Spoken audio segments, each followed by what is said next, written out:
దేవుడి లోకములో సృష్టిని కలగజేసినప్పుడు భూమి మీద మనుషులు ఎవరు కూడా లేరు. ఆ మనుషులు లేనప్పుడు దేవుడు స్వంతంగా తన హస్తముతో నేల మట్టి తీసుకొని ఆ మట్టి తీసుకొని దాన్ని ఒక బొమ్మగా చేసి ఆ రూపించి అక్కడ పెట్టాడు దేవుడు. తర్వాత అక్కడ ఏం జరిగిందంటే దానికి వినికిడి లేదు, ప్రాణం లేదు. దేవుడు దానికి ప్రాణం పోసినట్టు బైబిల్లో రాస్తుంది. ఆ ప్రాణం పోసిన తర్వాత ఆ మనిషికి శక్తి బలం వచ్చినట్టు దేవుని గ్రంథంలో రాస్తుంది. అదేవిధంగా మనిషికి శరీరము ఏర్పరచబడింది, అక్కడ మట్టితో చేయబడింది. తర్వాత దేవుడు ప్రాణం ఇచ్చినాడు. అవతల మళ్ళీ చూడగలిగితే ఎప్పుడైతే భూలోకములో మనుష్యుడు దేవునికి దూరం అయిపోయినాడు, దేవుని మాట వినకపోవటం వలన మనిషికి మరణం వచ్చిందని గ్రంథంలో రాస్తుంది. దేవుడు ప్రతిరోజు మనుషులతో ఆదిలో మాట్లాడుతుండేవాడు. ఎప్పుడైతే దేవుని మాట మనుషుడు వినలేదో మనుషుడు దేవుడు దూరం అయిపోయినాడు, దేవుడికి మనకు కనిపించకుండా వెళ్ళిపోతున్నాడు. ఆ దేవాది దేవుడు ఆ దేవుని కాడికి దగ్గర చేయాలని మనిషి కుమారుడైన యేసుక్రీస్తు ప్రభు ఈ భూలోకానికి వచ్చినాడు. ఎవరైతే అలాంటి స్థితిలో ఉన్నారో, కష్టంలో ఉన్నారు, బాధలో ఉన్నారు, యేసు ప్రభు దేవుడికి మనకి రక్షకుడు, మనుషుడికి దేవుడికి రక్షకుడిగా ఈ భూలోకానికి వచ్చినాడు. ఆయన ఏం చేస్తారంటే మళ్ళీ దేవునికి దగ్గర చేయాలని యేసు ప్రభు 2026 సంవత్సరాల కింద ఈ భూలోకానికి వచ్చి ఆ సిలువలో ఆయన మరణించి అందరిని రక్షించి మళ్ళీ దేవుని కాడికి చేర్చాలని పరిశుద్ధమైన గ్రంథం రాసిపెట్టింది. ఒకసారి మనిషి చనిపోతే 2 సార్లు మరణాలు ఎలాగనేది మనం చూడగలిగితే, ఈ దేహంలో ప్రాణం ఉన్నంత సేపు మనం చూసినట్లయితే ఇది ప్రాణంతో ఉంది, మట్టితో ఉంది. ఈ దేహంలో మట్టిలో ఉంది కాబట్టి మనిషి చనిపోయిన తర్వాత ఈ దేహాన్ని ఏం చేస్తారంటే తీసుకెళ్ళిపోయి మట్టిలో పెట్టేస్తారు. ఆనాడు దేవుడు మనుషుడికి చెప్పిన మాట వినకపోవటం వలన మనుషుడికి ఇచ్చిన మాట ఏమంటే, నేను నేల మట్టితో చేస్తున్నాను కనుక తిరిగి నేల మట్టి ఎక్కువ అని దేవుడు చెప్పినాడు. అలాగని ఇది ఆదిలో నుంచి జరుగుతూ వస్తూనే ఉంది. ఎవరు కూడా ఈ లోకంలో శాశ్వతలు కాదు. ఒకవేళ మనిషి బ్రతకాలంటే 70 సంవత్సరాలు, అధిక బలం ఉంటే 80 సంవత్సరాలని బైబిల్లో రాస్తుంది. అయితే వాటికి ఆ దినాలు కూడా ఆయాసకరములు, దుఃఖ దినాలని బైబిల్లో రాస్తుంది. ఆ 70-80 సంవత్సరాలు కూడా మనుషుల కష్టాలు, శ్రమలు, బాధలు, నిందులు, అవమానాలు భయంకరంగా ఈ లోకంలో మనుషులు జీవించాల్సిందే. కానీ ఈ శరీరానికి ఈ మట్టికి అనేది మరణం అయిపోయిన తర్వాత ఇది తీసుకెళ్లి మట్టిలో పెట్టబడుతుంది. మట్టిలో పెట్టిన తర్వాత ప్రాణం దేవుడు ఇచ్చినాడు కనుక ఆ ప్రాణం దేవుడు తిరిగి దేవుడి కాడికి వెళ్ళిపోతుంది. అది మనిషికి అక్కడ 2వ మరణం ఉంది. 2 మార్గాలు ఉన్నాయి అక్కడ. ఒకటి నరకం ఉంది, ఒకటి పరలోక రాజ్యం ఉందని పరిశుద్ధ గ్రంథమైన బైబిల్ సెలవిస్తున్న మాట ఏమంటే, ఎందరైతే యేసు ప్రభు చెప్తున్నమాట నేనే మార్గము, నేనే జీవము, నేనే సత్యం అన్నాడు. ఎందరైతే యేసుక్రీస్తును అంగీకరిస్తారో, ఎందరైతే రక్షించబడతారో, ఎందరైతే దేవుని రాజ్యాన్ని సిద్ధపడతారో వాళ్ళందరూ కూడా 2వ మరణాన్ని తప్పించడానికి యేసు ప్రభు ఈ లోకానికి వచ్చినట్టు బైబిల్లో రాస్తుంది. ఆ నిత్య నరకాగ్ని తప్పించడానికి, ఆ భయంకరమైన మరణాన్ని తప్పించడానికి యేసు ప్రభు ఈ లోకానికి వచ్చినాడు. ఏ కులమో, మతమో, జాతికి యేసు ప్రభు దేవుడు కాదు. ప్రపంచాలందరికీ కూడా యేసు ప్రభు రక్షకుడు. ఎందరైతే ఆయన విశ్వాసం కలిగి ఉంటారో ఆ నరకాన్ని తప్పించడానికి యేసు ప్రభు ఈ లోకానికి వచ్చినాడు. ఈరోజు మరియమ్మ తల్లి గారు చూడగలిగినట్లయితే ఆ యేసుక్రీస్తును అంగీకరించింది, బాప్తిసం తీసుకుంది గనుక అయితే ఆమె దేవుని రాజ్యంలో దేవుని సన్నిధిలో ఉంటుంది. యేసు ప్రభు ఈ భూలోకానికి వస్తారు. ఒక రోజు వచ్చినప్పుడు సమాధి చేయబడి ఎవరైతే క్రీస్తు పేరిట మృతులు అవుతారో వారిని సమాధి చేస్తారు. ఆ సమాధి చేసినప్పుడు యేసు ప్రభు రాకడి భూలోకంకి వచ్చినప్పుడు ఈ మృతులైన ఈ మరియమ్మ తల్లి సమాధిలో లేస్తుందని బైబిల్లో రాస్తుంది. ఆమె అలాగనే సజీవురాలై ఆమె లేచి దేవుడితో వెళ్ళిపోద్దని గ్రంథంలో రాస్తుంది. దీని విషయమై మనం దుఃఖించి ఏడవలసిన పని లేదు. నిజంగా మీరందరూ కూడా యేసు ప్రభు యందు విశ్వాసం కలిగి నమ్మున్నట్లయితే ఈమె దేవుని రాజ్యంలో ఉన్నట్టు పరిశుద్ధమైన బైబిల్ గ్రంథంలో సెలవిస్తుంది. అయితే 2వ మరణం మనం చూడగలిగితే ఆ నరకం అనేది ఒకటి ఉంది. నరకం ఎలాంటిదంటే అగ్నిహారంతో పురుగు చావుదని రాస్తుంది. ఇప్పుడు చూస్తున్న అగ్నిగంధకాలలో అరుపులు, కేకలు తప్ప అక్కడ ఏమీ లేదంట. అది ఎంతకాలం బ్రతుకుతున్న మనిషి అంటే, ఇక్కడైతే మనకి 70-80 సంవత్సరాలు మట్టి శరీరానికి ఉంది. అక్కడ ఎంత ఆయుష్ ఉందంటే యుగ యుగాల ఆయుష్ ఉందంట. ఇక దానికి మరణమే లేదు. ఆ మరణం అక్కడ చూసినట్లయితే శాశ్వతంగా అగ్నిలో కాలాల్సిందేనని బైబిల్లో రాస్తుంది. ఆ శాశ్వతమైన మరణాన్ని తప్పించడానికి యేసు ప్రభు 2026 సంవత్సరాల కిందటి భూలోకానికి వచ్చినాడు. అనేక మంది ఎందుకు యేసు ప్రభుని వెంబడిస్తున్నారు, యేసు ప్రభు నమ్ముతున్నారంటే ఆ నిత్య నరకాగ్ని తప్పించుకోవడానికి, ఆ భయంకరమైన మరణాన్ని తప్పించుకోవడానికి యేసు యందు విశ్వాసం కలిగి అనేక మంది దేవుని కాడికి వెళ్తున్నారు. అది నిజం బైబిల్లో సెలవిస్తున్న మాట. ఈరోజు ఈ తల్లి కూడా చూడగలిగితే యేసు ప్రభుని అంగీకరించింది కనుక ఆ భయంకరమైన నరకాన్ని తప్పించుకుంటుంది. ఆ భయంకరమైన నరకం ఎలాగుంటుందండి, ఎప్పుడు అగ్నిలో కాలుతుండే పని. ఇప్పుడు ఎగ్జాంపుల్ మనం చూడగలిగితే పొయ్యిలో మన వేలు కాలు పడితే కాలిందంటే భయంకరంగా మనం కేకలు పెడతాం, అరుస్తాం. అది అక్కడ ఎలాగుంటుందంటే బాడీ ఆత్మ అంతా దాంట్లో ఉంటుంది. ఎప్పుడు చూస్తున్నా రాత్రి బొగులు, అరుపులు, కేకలు ఒకటే కాలంటే మన బైబిల్లో రాస్తుందని. ఆ నిత్య నరకాగ్ని తప్పించుకున్నది. అయితే శరీరానికి మాత్రమే మరణం తల్లికి, ఆత్మ మాత్రం లేదు. ఎందుకు లేదంటే ఆ యేసు యందు విశ్వాసం కలిగి నమ్మింది కనుక దేవుడితో ఆమె ఉంటుంది, దేవుని రాజ్యంలో ఆమె ఉంటుందని పరిశుద్ధమైన గ్రంథంలో సెలవిస్తుంది.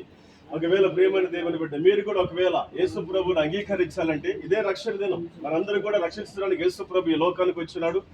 ఆయన ఒక జాతికో, కులానికో, మతానికో కాదు, ప్రపంచం అంతటికి రక్షకుడు. వాళ్ళందరినీ కాపాడడానికి యేసు ప్రభు వచ్చినాడు. ఆ భయంకరమైన నిత్య నరకాగ్ని తప్పించడానికి యేసు ప్రభు వారి భూలోకానికి వచ్చినారు.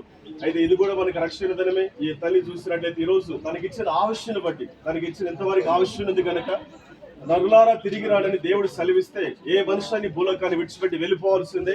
అది వయసు లేదు, వాళ్ళు చిన్నవారు లేదు, పెద్దవారు లేదు, ఎవరైనా సరే వాళ్ళ ఆవిష్యం బట్టి ఈ లోకాన్ని విడిచిపెట్టి వెళ్ళిపోవాల్సిందే. అయితే మిగిలిన మనందరికీ దుఃఖ వేదన కలుగుతుంది. ఎందుకంటే ఆ తల్లి మన మధ్యలో జీవించింది కనుక, తనకి భర్త, పిల్లలు అందరూ ఉన్నారు కాబట్టి వాళ్ళ విషయమే దుఃఖం వేదన కలుగుతుంది. అయితే ఒకరోజు వాళ్ళందరూ కూడా ఈ లోకాన్ని విడవలసిన వారే. బైబిల్ గ్రంథంలో ఒక మాట నేను చెప్తానండి. ఒక ఆయన మంచి ధనికుడు బైబిల్ గ్రంథంలో ఉన్నాడు. ఆ దేశంలో మంచి ధనవంతుడైన, ఆ దేశంలో కన్నా గొప్పవాడైన, ఆయనకి 7 మంది కుమారులు, 3 కుమార్తెలు కలిగి ఆ దేశంలో గొప్పవాడుగా ధనవంతుడిగా ఉన్నట్టు బైబిల్లో రాస్తుంది. అయితే ఒక రోజు ఏం జరిగిందంటే 10 మంది బిడ్డలు చనిపోయినారు. ఆ 10 మంది 7 మంది కుమారులు, 3 కుమార్తెలు ఒకరోజు చనిపోవడం జరిగింది. ఉన్న యావత్ ఆస్తి మొత్తం కూడా తొలగిపోయింది. ఒంటరివాడైపోయేసి ఆయన దిక్కులేని స్థితిలో ఉన్నాడు. ఆడొచ్చిన స్నేహితులందరూ ఓదార్చవలసిన పోగొట్టి వాళ్ళు అడుగుతున్నారు, అయ్యా నీకు ఎందుకు ఇంత కష్టం జరిగింది, ఎందుకు ఈ బాధ వచ్చిందంటే ఆవిడ ఆ స్నేహితులతో చెప్పిన మాట ఏంటంటే, నా తల్లి గర్భంలో నేను అక్కడనే దిగింపురుగా వచ్చినాను. నేను వచ్చినప్పుడు నాకు వారి లేదు, పిల్లలు లేదు, ఆస్తి ఐశ్వర్యం లేదు. నేను ఎప్పుడైతే ఎదుగుతున్నానో, ఎదిగే కొరకు చూసినట్లయితే నాకు ఎవరి భయం వచ్చినప్పుడు భార్య వచ్చినాడు. ఆ తర్వాత దేవుడు ఆస్తి ఇచ్చినాడు. ఈ లోకంలో గొప్పవాడిగా దేవుడు చేస్తున్నాడు. దేవుడు ఇచ్చిన దేవునికి మహిమ కలుగునుగా అన్నాడు. అయితే భూలోకంలో ఎంత ధనవంతులైనా సరే, ఎంత జ్ఞానవంతులైన, ఎంత బలవంతులైనా సరే, భూలోకాన్ని ఏదే రాజులు కూడా కావచ్చు, ఎవరైనా సరే కూడా ఈ భూలోకాన్ని ఒకరోజు అందరూ విడవలసిందని బైబిల్లో సెలవిస్తుందని. నేను ఒక చిన్న చెప్పి ముగిస్తాను. అలెగ్జాండర్ అని మనం చూసినట్లయితే గొప్ప రాజు. ఆయన ప్రపంచ దేశాలు అనేక దేశాలను జయించిన అలెగ్జాండర్. ఆయన చూసినట్లయితే మన హిందూ దేశాలు, మన దేశవంతుడు కూడా వచ్చినాడు. అనేక దేశాలు జయం పొందుకున్న వ్యక్తి అతను. లాస్ట్ చూసినట్లయితే మరణ దినాలు వచ్చినప్పుడు ఆయన కాడున్న సైనికులతో చెప్పిన మాట ఏమంటే, నేను ఒకవేళ చనిపోతే నా 2 చేతులు పైకెత్తుతూ నా ఊరేగింపు చేస్తూ భూస్థాపన చేయమని ఆయన చెప్పాడు. చెప్పిన తర్వాత ఆయన మరణ దినం వచ్చినప్పుడు, చనిపోయిన తర్వాత ఒక బాక్స్ తీసుకొచ్చి ఆ బాక్స్ లో పెట్టి 2 చేతుల పైకెత్తి ఊరేగింపు చేస్తూ తీసుకెళ్లి భూస్థాపన చేస్తున్నారు. దానికి అర్థం ఏమంటే, నేను ఈ భూలోకానికి ఉట్టి చేతులతో వచ్చినాను, ఉట్టి చేతులతో వెళ్ళిపోతున్నాను, ఏమీ లేదని చెప్పి సందేశం ఇవ్వడానికి ఆ చేతుల పైకెత్తి భూస్థాపన చేశాను. ఈ లోకంలో మనందరికంటే ఏమి లేదు, ఏది శాశ్వతమైనది కాదు. ఈ లోకంలో వాళ్ళలాగైతే ఒంటరిగా వచ్చామో అలాగే ఒంటరిగా వెళ్ళిపోతారు. తల్లి అయినా సరే, తండ్రి అయినా సరే, అన్న అయినా సరే, చెల్లి అయినా సరే, ఈ లోకంలో కష్టాలు, శ్రమలు, బాధలు అనుభవించాల్సింది. కానీ ఒకటి పరలోక రాజ్యం అనేది ఒకటి ఉంది. ఈ తల్లి గారు చూస్తున్నట్లయితే భూలోకంలో కష్టము, బాధలు, శ్రమలు అనుభవించుండొచ్చు. ఈమెకంటే ఒక నిత్య రాజ్యం, పరలోక రాజ్యం యేసు ప్రభు ఏర్పాటు చేస్తున్నాడు. ఆ రాజ్యంలో ఆకలి తప్పికొండదు, కష్టం ఉండదు, కన్నీరు ఉండదు. ఆ రాజ్యంలో దుఃఖము, ఏడుపు లేదని బైబిల్ సెలవిస్తుంది. ఆ నిత్య రాజ్యం ఉంటుంది, యుగ యుగాల దేవుడితోనే ఉంటుంది అనమాట. యుగ యుగాల దేవుని రాజ్యంలో సంతోషంగా, ఆనందంగా ఉంటుంది. అయితే ఎప్పుడైతే ఒకవేళ ఈమె రక్షించబడకుండా అలాగే ఈ లోకాన్ని విడిచిపెట్టి పోయి ఉంటే నిత్య నరకాగ్నికి వెళ్ళిపోతుంది. నిత్య నరకాగ్ని అంటే అగ్ని ఆరదు, పురుగు చావదు. ఎప్పుడు చూస్తున్న అగ్ని గంధకాలు, ఒకటే అరుపులు, ఒకటే కేకలు ఉంటుందని బైబిల్లో రాస్తుందండి. ఆ నిత్య నరకాగ్ని తప్పించడానికి యేసు ప్రభు వారి లోకానికి వచ్చినారు. ఈ పాస్టర్లందరూ కూడా ఎందుకు యేసుక్రీస్తు ప్రకటిస్తున్నారంటే, అందరూ రక్షించబడాలా, ఈ లోకం మనకి శాశ్వతమైనది కాదు, ఏది మనకు స్వంతం లేదని వీళ్ళందరూ కూడా ప్రకటించే మాటలు అవే. ఎందుకంటే యేసయ్య చెప్పిన మాట ఏమంటే, ఆ పరలోక రాజ్యానికి ఒక మార్గం మనకు కావాలా, ఒక మనిషి కావాలా, చూపించే మనిషి కావాలా. యేసు ప్రభు అన్నాడు, ఆ దేశానికి నేనే మార్గం అన్నాడు, నేనే జీవం అన్నాడు, నేనే సత్యం అన్నాడు. ఆ యేసు ప్రభుని ఎందరైతే అంగీకరిస్తారో, ఎవరైతే ఆయన కాడికి వస్తారో ఆ రాజ్యానికి మార్గం ఆయన చెప్పినాడు కనుక, ఏ సేవకులు ప్రకటిస్తున్న మాటలు వినగలిగితే, దేవుని సన్నిధికి వెళ్ళగలిగితే మనకి నిజంగా రక్షణ ఉంటుంది, దేవుని రాజ్యం ఉంటుంది. అక్కడ మనం దేవుని రాజ్యంలో ఉంటాం. ఈ లోకంలో ఎప్పుడైనా సరే 70-80 తర్వాత ఈ లోకాన్ని విడవలసిన వారు కనుక మన నిరీక్షణ కలిగి బైబిల్లో మనందరికీ రాసిన మాటలు ధైర్యంగా ఉండమని చెప్తున్నాడు. ఈ తల్లి చూసినట్లయితే భూలోకంలో ఒకవేళ భూస్థాపన చేయించే మట్టికి ఇది మరణం, కానీ ఆత్మకు మరణం లేదు. ఆత్మ ఎక్కడ వెళ్ళిందంటే దేవుని కాడ ఉంటుంది. దేవుని కాడ ఉన్న ఆత్మకి ఏం జరుగుతుందంటే 2 మార్గాలు వెళ్తాయి, ఒకటి నరకం, ఒకటి పరలోక రాజ్యం వెళ్తుంది. ఈ యేసు ప్రభువుని అంగీకరించింది కనుక నిత్య రాజ్యం కొరకు ఏర్పాటు చేయబడింది. పరలోక రాజ్యం ఉంటుంది, యేసుతో యుగ యుగాలు ఉంటుందని బైబిల్లో రాస్తున్నది. ఆ నమ్మిక ఉంది కాబట్టి ధన్యరాలు. ఇప్పుడు శరీరానికి మాత్రమే మరణం, ఇది శరీరానికి మాత్రమే మట్టికి వెళ్తుంది. కానీ ఒక రోజు యేసు ప్రభు మళ్ళీ తిరిగి వస్తాడు. తిరిగి వచ్చినప్పుడు ఈ తల్లి అలాగనే సజీవురాలు లేసి ఆయనతో యేసయ్యతో కూడా వెళ్ళిపోతుంది.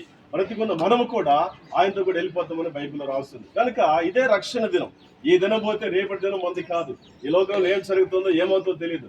మనం చూసినట్టు వెలిగించిలో చూసినట్టు జపాన్ దేశంలో భూకంపం వచ్చింది. భూకంపం వచ్చినప్పుడు దాదాపు 1,00,000 మంది చనిపోయినారు. ఆ భవనాలు పడిపోయి ఇంచుమించు 6,000 భవనాలు కూలిపోయాయి. ఆ కూలిపోయిన మనుషులు అనేక మంది కుప్పలుగా చనిపోయినారు. కనుక మనం ఈ లోకంలో ఏది శాశ్వతమైనది కాదు. మన ప్రాణం కూడా మనకి శాశ్వతం కాదండి. మన గ్యారంటీ లేని జీవితం మనం జీవిస్తున్నాం. అయితే ఉన్నప్పుడే రక్షణ. ఇప్పుడే ఏదో మంచి మార్గం తెలుసుకుందాం. ఈ తల్లి అయితే మంచి మార్గం చూసుకున్నది. నిజముగా దేవుని రాజ్యంలో ఉంటుంది.